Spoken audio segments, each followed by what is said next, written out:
Blackbeard is probably one of the most recognizable names in the history of pirates, but his career as a captain on a pirate ship was extremely short-lived. Edward Thatch, or Teach, began his pirating career in 1716 when he joined Captain Benjamin Hornigold's crew. A few years later, after Blackbeard's death, Captain Hornigold said that Blackbeard was his star pupil in the field of piracy, and for good reason. Blackbeard was an absolute beast of the seas. In the winter of 1717 to 1718, Blackbeard fitted out his 40-gun ship, the Queen Anne's Revenge. He cruised along the North American coast, attacking and plundering ships for their cargo. By May of 1718, he titled himself the Commodore of a small fleet of ships that sailed under his authority. The crews of cargo ships and small coastal towns feared him. His acts of piracy were well known, but it was his appearance that most people remembered. Blackbeard had a long, thick black beard. He wore his hair in braided pigtails, and before he would attack another ship, he would take fuse cords that had been dipped in saltpeter and lime water, place the cords under the brim of his hat, and light them. The smoking cords made him look like a demon. In Virginia, Governor Spotswood decided that ridding the colonies of Blackwood's reign of terror would make him a more popular politician.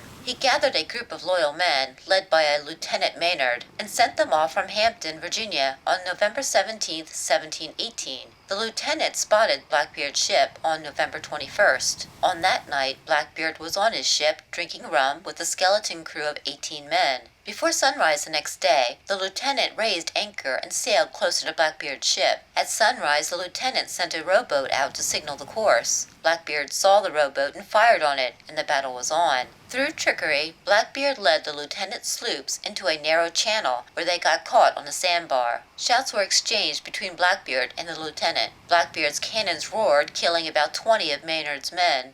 After some struggle, the lieutenant freed his sloop and again approached Blackbeard's ship. But Blackbeard's men were ready with homemade grenades. The crew threw these at the lieutenant's ship, and when the smoke cleared, Blackbeard gave the order to board the lieutenant's sloop. Blackbeard thought that he had killed more men with the grenade attack, but Maynard had outsmarted him. He had what was left of his crew hide below deck, and when Blackbeard and his men boarded the sloop, the crew ran up and met Blackbeard's men with full force. As the men fought for their lives, Blackbeard and Maynard fought their way towards each other. Both men fired upon each other, but only Maynard's bullet made its mark. Wounded, Blackbeard raised his cutlass and fought on as the lieutenant's men attacked him from behind, wounding him in the neck. As the seamen saw Blackbeard weaken from blood loss, they began stabbing him. It took 5 bullet wounds and over 20 cuts and stabs to kill Captain Blackbeard.